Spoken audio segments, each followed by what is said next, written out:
Hello everybody, this is Gregory with 5-Minute Catholic Apologetics, where 5 minutes of your time may get you to the divine. Today I'm going to posit some suggestions on how we can save marriage in America. Now before I begin, let's start with a prayer.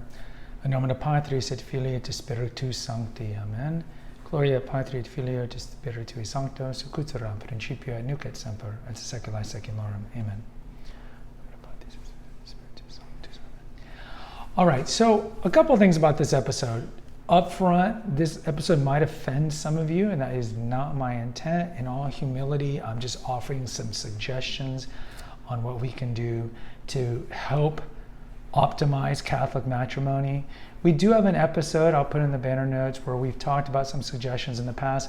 I'm also going to put a banner note about the two-part series I did on Catholics and remarriage, where we talk about why we don't have Catholic remarriage. We have annulment, because that's going to play into this. So let's just get to it. Look, I think a couple of things need to be understood. We all want marriage to prosper. We know its importance as a fabric of society. Broken society is broken largely because of broken families, and a strong society, a cohesed society, is because we have cohesed families. So we all know the family unit's important. And there's so many attacks on the family. Certainly look at the cultural Marxist theory, Frankfurt School, sexual liberation, no-fault divorce, which we'll talk about in a second, welfare state, all these things put pressure, and there's other things that I'm not mentioning. So what are some things that we can do? Well, number one, we got to get rid of no-fault divorce. Now, we've had no-fault divorce since 1970. Essentially, no-fault divorce is you could divorce anybody without any need or claim or anything legitimate. Prior to 1970, you had to have a reason to divorce, and you had to prove that there was a legitimate cause to get the civil divorce. After 1970, most states rolled out no-fault divorce, and so now people didn't need a reason.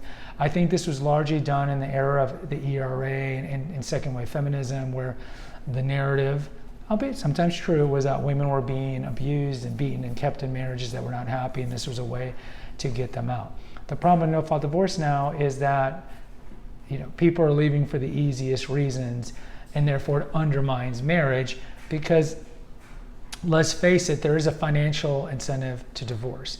If you look at two basic statistics, one, women tend to marry men who make equal or more money than them.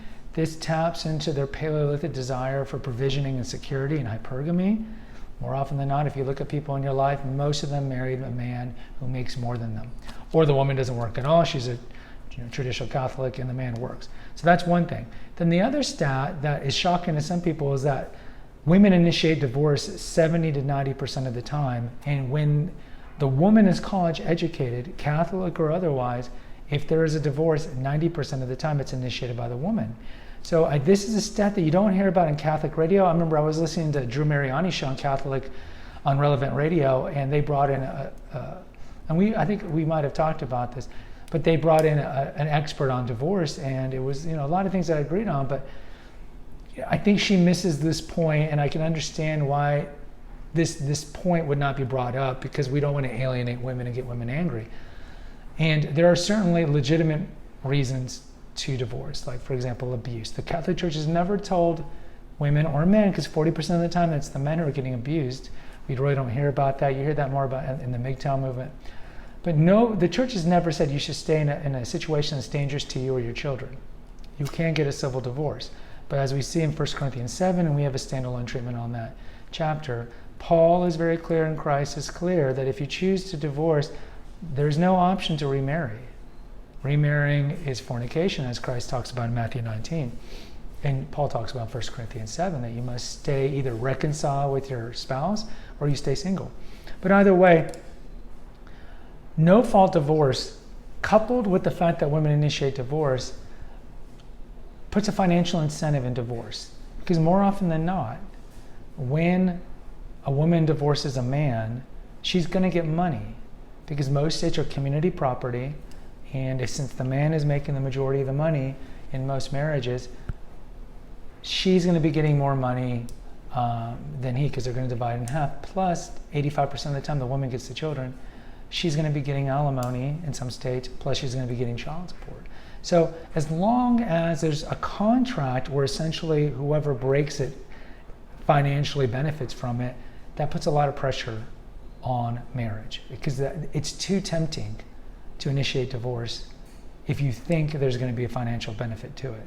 So I think getting rid of no-fault divorce is important. Now, connected to that, because you might say, well, what about if there's legitimate physical abuse? Well, then I would say, look, this is, and again, a lot of you won't agree with this, and that's certainly fine. Post in the comments. Just post charitably. I think whoever initiates divorce does not get a dime or the kids unless they can prove with videotape evidence that there's physical abuse, whether man to woman or woman to man. And I think this is important because, again, it's going to make it harder to divorce. And ultimately, this is what we want. Right now, you sneeze the wrong way, a person can get a divorce. That's not good for the kids. We know all the statistical indicators about how bad it's for kids. We know kids that don't grow up with their biological father in the home have up to a 40 times more likely chance to get physically and sexually abused, 50 times more likely to be murdered, plus all the higher indicators of teen pregnancy and incarceration and dropping out of school, all the things we already know about. It's a higher rate of suicide too. So let's do it this way. Okay, this is America. You can leave. If you feel like you want to leave a marriage, that is your choice. That's between you and God, but you don't get a dime or the kids unless you show proof. So what is this going to do?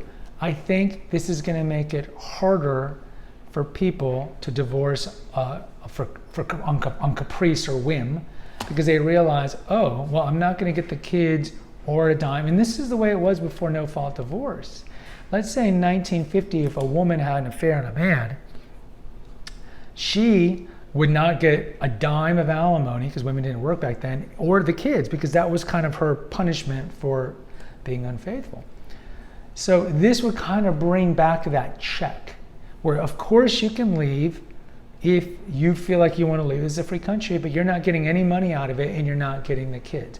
So what is this going to do? A lot of the men and the women who are just kind of unhappy in their marriage or checked out and need to do Retrovi or one of these programs will maybe work harder because they realize there's no financial incentive to divorce. And we've talked about on how romanticism has destroyed Catholic matrimony on that video. It was understood when you took a vow for centuries that, there might be years where you don't like each other, even love each other, but you stick it out because sometimes, not always, but sometimes you get through that. You get through that hard patch or that infidelity, and then you have the great years and your marriage is stronger, and of course it's better for your kids. So I think if we make it like a cool-off period, so to speak, and this would be one of those cool-off periods where you don't get a dime or the kids, I think both men and women would work harder because they won't get a dime or kids. The third thing is annulments. Let's be real. Let's be real. We do have Catholic divorce and its annulments. Now, look, we have episodes on this. I'm not going to spend too much time. Of course, I understand the reason we have annulments, and certainly we should have annulments, but unfortunately in 2020 America, the stat is somewhere 70 to 75% of annulments that are petitioned to the tribunal are granted. Now, if you look prior to the 1970s, the chance of you getting an annulment was exceedingly difficult. And we're not going to talk about why you get an annulment. It has nothing to do with things that happen during the marriage, like, for example, your husband cheats on you, your wife cheats on you. Nothing to do with that. It has to do with whether or not you could give consent when you did the vows. It has to do with consanguinity. It has to do with given, you were under duress, all these things like that. But now, in America, you see the common reason that annulments are granted is defective consent. And now they look at defective consent can be anything. Oh, you had some childhood trauma. Oh, your father was an alcoholic. Oh, you were bullied because you were a fat kid. All these affected your psychosexual development, and all these affected you to the point where you cannot give consent when you married. Or I've heard people on well-known Catholic EWTN shows that say that most Catholic marriages would be annulled because they got married young and they didn't know what they were doing when they got married young. But that's specious logic, because throughout Catholic history, couples got married very young, and we never even questioned whether or not those marriages should be annulled. So age and wisdom really should not play a role, but now in the modern psychology that has pervaded I mean, society, and I would argue the church as well, now there's just too many loopholes for defective consent. And because of this, again, it's another easy way, and it's another temptation for a man or a woman not being happy in their marriage or Catholic matrimony, their sacramental marriage, to be like, well, if I do divorce, Bravo's telling me, girlfriend's guide to divorce, society is telling me if I'm not happy, do what I should do, I deserve it, all these things. So you're getting all that secular influence. Then they also know if I divorce, well, I'll probably be able to survive off child support, getting half of the assets, and welfare if I need to have welfare.